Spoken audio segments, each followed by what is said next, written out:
حضرت اقدس مسیح موعود علیہ السلام فرماتے ہیں کہ صبر بڑا جوہر ہے۔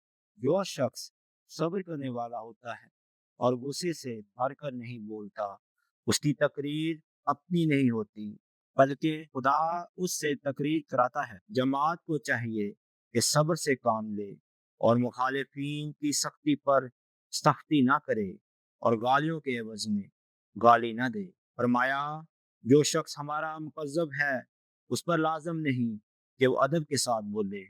اس کے نمونے حضرت صلی اللہ علیہ وآلہ وسلم کی زندگی میں بھی بہت پائے جاتے ہیں۔ صبر جیسی کوئی شے نہیں، مگر صبر کرنا بڑا مشکل ہے۔ فرمایا، میں اس کو پسند نہیں کرتا کہ ہماری جماعت کے لوگ کسی پر حملہ کریں یا اخلاق کے برخلاف کوئی کام کریں۔ خدا تعالیٰ بردباری کا حکم دیتا ہے اور اسی کے مطابق کرنا چاہیے۔